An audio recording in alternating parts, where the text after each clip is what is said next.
It was a rainy day. The children could not play outside. They decided to explore the big old house. One of the rooms was empty except for one thing. There was a large wardrobe. This is where the story begins.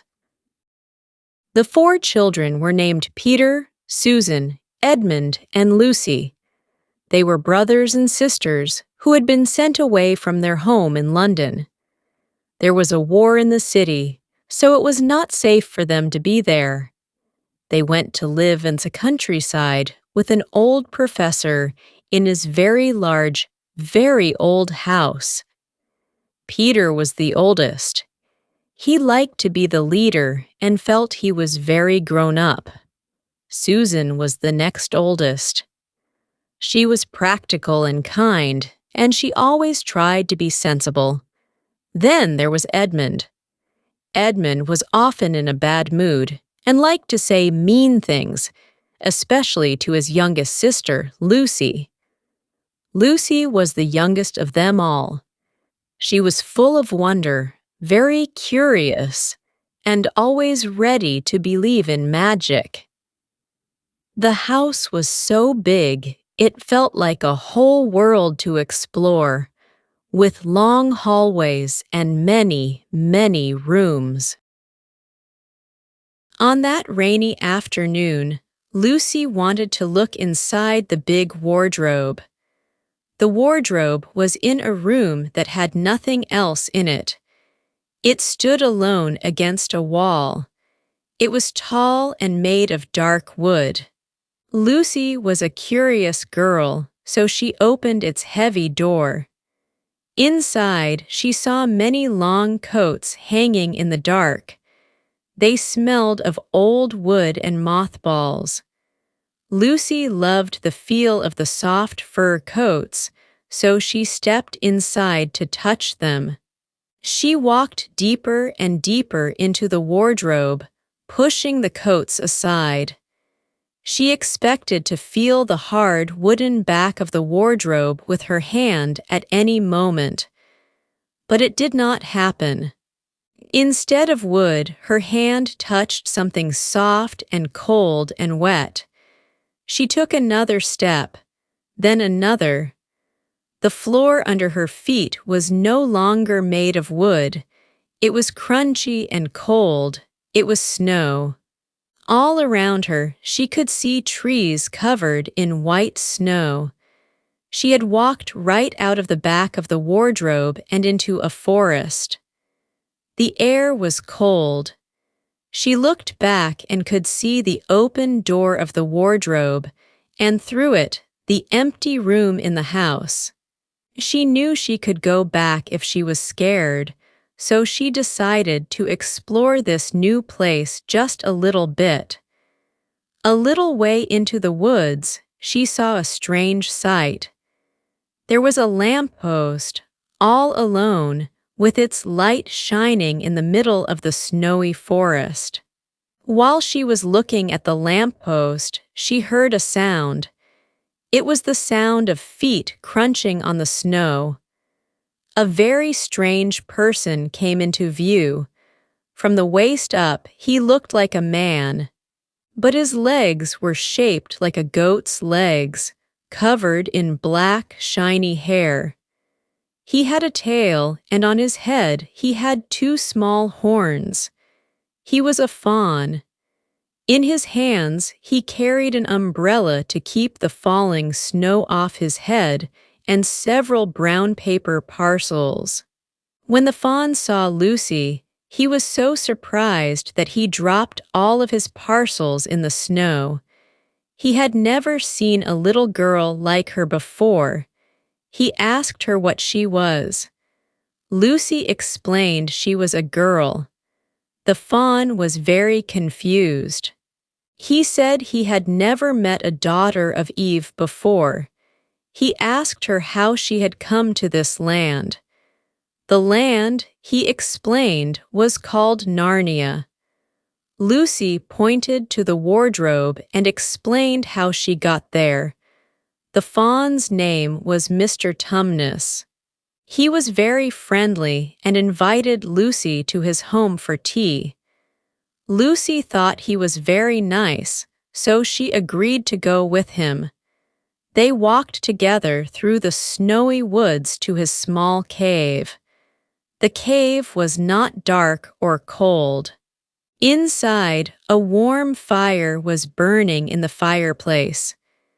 There were shelves full of books, a table with 2 chairs, and pictures on the wall. It was a cozy and comfortable little home. Mr. Tumnus made tea and served toast and sardines and a lovely cake. He told Lucy stories about Narnia, about life in the woods, about mythical creatures who danced in the forest. It was a wonderful time, and Lucy felt very happy. But then Mr. Tumnus began to look very sad. A tear rolled down his cheek and then another. Soon he was crying. Lucy did not understand why he was crying. She asked him what was wrong. Mr. Tumnus confessed that he was a bad fawn. He told her that he worked for the White Witch. The White Witch was the person who ruled Narnia. She was very powerful and very cruel. She had made it so that in Narnia it was always winter, but Christmas never came. The witch had ordered him and all Narnians to capture any human, any son of Adam or daughter of Eve, that they found in the woods. He was supposed to bring Lucy to the witch, but after meeting her and talking to her, he knew he could not do it. He felt terrible for even thinking about it. He knew the witch would be very angry with him, but he decided he must do the right thing. He had to help Lucy get back home safely. So Mr. Tumnus took Lucy back through the woods to the lamppost and made sure she got safely back to the wardrobe door.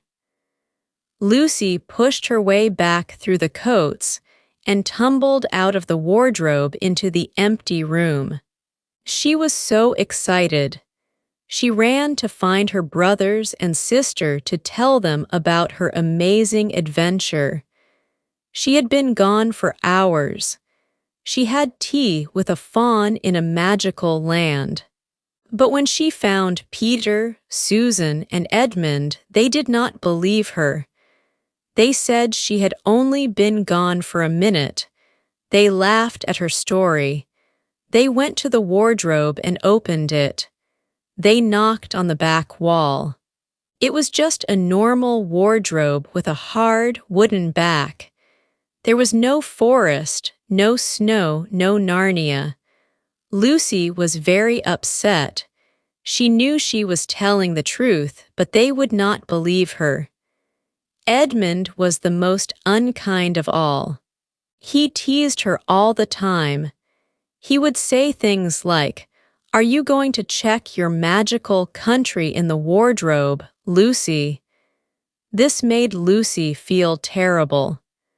For the next few days, she was very unhappy, and her brothers and sisters worried about her. Not long after, the children were playing a game of hide-and-seek in the big house. Lucy decided to hide in the wardrobe again, not because she thought she would find Narnia, but because she knew her brothers would not think to look for her there. Edmund saw her go into the room. He wanted to tease her again, so he followed her. He opened the wardrobe door to jump out and scare her, but she was not there. He stepped inside, calling her name. He walked through the coats, and then he, too, felt the cold air and the snow under his feet. He had found Narnia. Lucy was right all along, but Edmund did not see Lucy. He looked around the cold, dark woods and felt a little scared. Then he heard a sound. It was the sound of bells. A beautiful sleigh came into view. It was pulled by two large white reindeer. Sitting in the sleigh was a tall woman. She was covered in white fur. Her face was beautiful, but it was also very pale, very cold, and very proud. She held a long, golden wand in her hand. This was the White Witch, the Queen of Narnia. At first, the witch was angry to see a human boy in her woods. But when she learned his name was Edmund and that he was a son of Adam, she changed her tone. She pretended to be kind. She used her magic to make a warm, sweet drink for him. Then she asked him what he would most like to eat. Edmund said Turkish delight. The witch used her magic again and gave him a round box of the most delicious Turkish delight he had ever tasted. But this was not ordinary candy. It was enchanted. The more he ate, the more he wanted. It made him forget everything else. While Edmund ate the candy, the witch asked him many questions. She learned that he had a brother and two sisters. This made her very interested. She told Edmund that she had no children of her own. She said she would like to make him a prince, and one day he could be the king of Narnia. All he had to do was bring his brother and his two sisters to her castle. She promised him he could have rooms full of Turkish delight if he did this for her. Edmund was so enchanted by the candy and by the promise of being a king that he agreed to do it. He did not realize that the witch was evil. He only thought about himself and what he wanted. He promised to bring Peter, Susan, and Lucy to her. On his way back to the lamppost, Edmund saw Lucy. She was so happy to see him. She was excited that he had found Narnia, too. Now Peter and Susan would have to believe them. They walked back to the wardrobe together. When they returned to the house, Lucy was so happy. But when Lucy told Peter and Susan that Edmund had been to Narnia too, Edmund did something terrible. He lied. He told them that it was just a silly game he and Lucy were playing. He pretended Narnia wasn't real. This was the worst thing he could have done. It made Lucy look like a liar, and it made her feel completely alone. Peter and Susan were now very angry with Edmund for being so mean, but they were also very worried about Lucy. A few days later, the children were trying to be quiet because the professor had visitors. The housekeeper, who was very strict, was walking down the hall. To avoid her, all four children ran into the empty room and quickly hid inside the big wardrobe. They all pushed to the back, and then, all together, they stumbled out into the snow. This time, all four of them were in Narnia.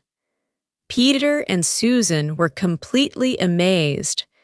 They saw the snowy forest and the lamppost. They knew, finally, that Lucy had been telling the truth all along. They felt very bad for not believing her, and they both apologized. Lucy, being a kind girl, forgave them immediately. But then Susan pointed out that Edmund did not seem surprised. And Edmund accidentally said something about the lamppost, which showed that he had been there before. Peter was very angry with Edmund for his cruel lie. He knew that Edmund had been a traitor to his own sister. The children decided to find Mr. Tumnus's cave.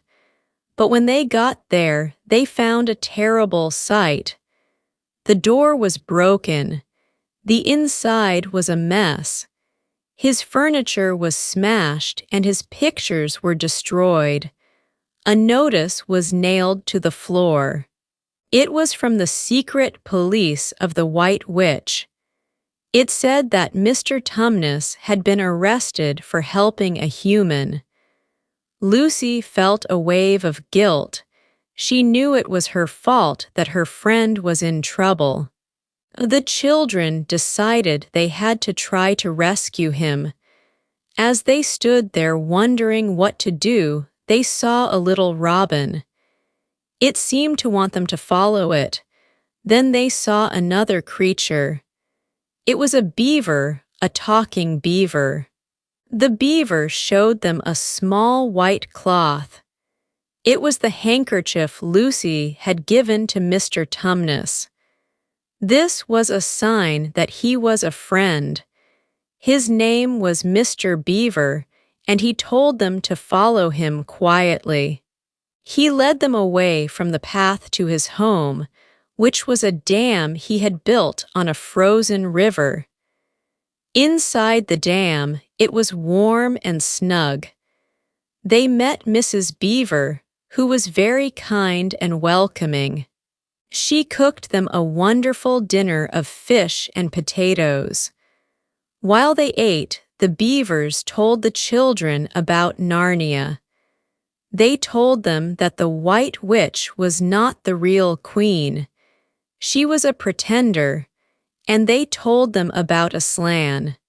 Aslan, they said, is the great lion. He is the son of the emperor over the sea. He is the true king of Narnia. The beavers also told them about an old prophecy. The prophecy said that when 2 sons of Adam and 2 daughters of Eve come to Narnia and sit on the 4 thrones at the castle of Cair Paravel, the White Witch's evil rule will end, and so will the long winter. The children realized that they were the ones in the prophecy. The beavers told them that Aslan was on the move. He had returned to Narnia and was gathering his army at a place called the Stone Table. The children had to go and meet him. During this conversation, Edmund felt very uncomfortable. He did not like hearing that the witch was evil. He still wanted to be a prince and eat more Turkish delight. While everyone else was busy talking, he quietly slipped out of the beaver's dam. He went out into the cold and dark. He was going to the White Witch's castle to tell her where his brother and sisters were. He betrayed them. He walked for a long, long time through the snow, thinking only of himself. When Edmund reached the witch's castle, it was a terrifying place. The courtyard was full of stone statues. They were Narnians that the witch had turned to stone with her wand. Inside, he found the witch. She was not kind to him this time. She was furious that he had come alone. She was even more furious to hear that Aslan was in Narnia. She knew this was a great danger to her power. She immediately gathered her sleigh and her evil army of wolves and other creatures. She tied Edmund up and forced him to come with her. She was going to find the others and kill them all. Meanwhile, back at the dam, the others discovered that Edmund was gone. Mr. Beaver knew at once where he had gone. They had to escape immediately before the witch arrived. So, Mr. and Mrs. Beaver and the 3 children packed some food and set off on a long and difficult journey through the snow. They had to travel a great distance to reach the stone table and meet Aslan. Their journey was hard and cold, but something wonderful happened along the way. They heard the sound of bells. At first, they were afraid it was the witch's sleigh, but it was a different, happier sound. A sleigh appeared, pulled by reindeer, and in it was a big, jolly man with a long white beard. It was Father Christmas. He explained that the witch's magic was getting weaker now that Aslan was near. This meant he could finally come to Narnia. He had gifts for them, tools to help them in the battle to come. To Peter, he gave a sword and a bright red shield with a golden lion on it. To Susan, he gave a bow and a quiver full of arrows, and also a little ivory horn. He told her if she blew the horn when she was in great danger, help would always come. To Lucy, he gave a small dagger and a little bottle made of diamond. The bottle was filled with a magic cordial. A few drops of the liquid could heal any injury. The children were very grateful. These gifts gave them hope. As they continued their journey, a great change began to happen all around them. The snow started to melt. They could hear the sound of water dripping from the trees and the river flowing again. The air grew warmer. Patches of green grass and little flowers started to appear. Spring was coming to Narnia. The witch's long winter was finally ending. This made their journey much harder for the witch, whose sleigh got stuck in the mud. But for the children, it was a sign of hope and new life. Finally, they arrived at the stone table. It was a large, flat stone on top of a hill, surrounded by many good Narnian creatures: fauns, centaurs, and talking animals. And there, in the center of them all, stood Aslan. He was a huge, magnificent lion. His golden mane shone in the sun. He looked powerful and wise, but also good and kind. Peter, Susan, and Lucy felt a little afraid, but also full of wonder. Aslan welcomed them. He spoke to Peter about the castle of Cair Paravel, which they could see in the distance by the sea. He promised them that he would do all he could to help save Edmund. Aslan sent his fastest creatures to rescue Edmund from the witch. They found him just as the witch was about to kill him. They fought off the witch's followers and brought Edmund safely back to the camp. The next morning, Aslan brought Edmund to his brother and sisters. Edmund was ashamed of what he had done, and he told them all he was sorry. Aslan told them there was no need to talk about the past. Edmund was forgiven, but their troubles were not over. A message came that the White Witch wanted to speak with Aslan. She came to the camp, and she was not afraid. She told Aslan that according to the deep magic from the very beginning of Narnia, every traitor belonged to her. Edmund was a traitor, so his life, his blood, was her property. The law said she had the right to kill him. Everyone knew this was true. It was the law. Aslan told everyone to move back. He went and spoke to the witch alone. They talked for a long time, No one could hear what they said. When they were finished, Aslan came back and announced that the witch had given up her claim on Edmund's life. Everyone cheered. They were safe. But that night, Aslan was very sad and heavy-hearted. Lucy and Susan could not sleep. They saw Aslan leaving the camp alone, walking slowly towards the hill of the stone table. They decided to follow him quietly. Aslan knew they were there. He told them they could walk with him, but they had to stop when he told them to. They walked with him, and he told them how sad he was. When they got to the bottom of the hill, he told them to hide and watch, no matter what happened.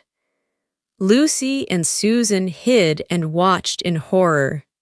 At the stone table, the White Witch was waiting with her evil followers, goblins, hags, and terrible monsters. Aslan walked into the middle of them and did not fight back. The evil crowd tied him up with ropes. They shaved off his beautiful golden mane. They kicked him and spit on him. They called him names. The witch sharpened a long stone knife. Then, on the stone table, she killed the great lion, Aslan. Lucy and Susan cried silently in the darkness. The witch believed she had won. She told her army to get ready for battle, because now that Aslan was dead, nothing could stop her from ruling Narnia forever. After the witch and her army left, Lucy and Susan came out of hiding. They went to the stone table and cried over Aslan's body. They untied the ropes and spent the whole night there, feeling completely hopeless. As the sun began to rise, they heard a huge cracking sound. They turned around and saw that the stone table had broken in two, and Aslan's body was gone. And then, standing before them in the morning sun, was Aslan himself, alive again, and bigger and more glorious than ever before. The girls were filled with joy. Aslan explained what had happened. He told them about a deeper magic from before the dawn of time. The witch knew the deep magic, which said a traitor's life must be paid. But she did not know the deeper magic. This magic said that when a willing victim who had committed no crime was killed in a traitor's place, the stone table would break, and death itself would start working backwards. Aslan had sacrificed himself for Edmund, and so the deeper magic had brought him back to life. Now there was no time to lose. Aslan told Susan and Lucy to climb on his back. They raced across Narnia, faster than any horse could run. They went straight to the witch's castle. The courtyard was still full of stone statues. Aslan went to each statue and breathed on it. As he breathed his warm breath, the stone turned back into living flesh. All the Narnians who had been turned to stone came back to life. Mr. Tumnus the fawn was there, and he was so happy to see Lucy again. A whole army of good Narnians was now ready to fight. Aslan led them all to the battle.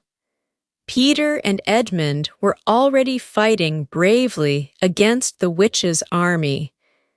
The good Narnians were losing, but then Aslan arrived with his new army. Aslan let out a mighty roar and jumped upon the White Witch. The battle was over very quickly after that. The good side had won, but many were hurt. Edmund was very badly wounded. Lucy ran to him and used her magic cordial from Father Christmas. She put a few drops in his mouth, and he was healed. She went around and healed all the other wounded soldiers, too. After the victory, the 4 children went to the great castle by the sea Cair Paravel. And there, with a slan beside them, they were crowned. They sat on the 4 thrones and became the new rulers of Narnia. They were King Peter the Magnificent, Queen Susan the Gentle, King Edmund the Just, and Queen Lucy the Valiant. They ruled Narnia for a very long time. Their reign was a golden age of peace and happiness. The seasons returned, and it was no longer always winter. They grew up in Narnia and became kings and queens, men and women. They almost forgot their old life in England. Then one day, many years later, they were out hunting for a magical creature, the white stag, who was said to grant wishes. They followed the stag deep into the western woods. They found the old lamppost still standing there. They felt that the place was familiar, though they did not know why. They pushed forward through the thick trees, and the trees started to feel soft, like coats. Suddenly, they all tumbled out of a wardrobe door and landed on the floor of the empty room in the professor's house. They were children again. They were wearing their old clothes, and when they looked at the clock, they saw that no time at all had passed in their own world. It was still the same rainy day. Their incredible, long life in Narnia had happened in just a moment. They told their story to the old professor. He was a very wise man, and he knew more than they thought. He believed every word of their story. He told them that they would probably go back to Narnia again someday, but it would not be through the wardrobe. He said, "Once a king or queen in Narnia, always a king or queen in Narnia." And he was right. This was only the first of their adventures in that magical land.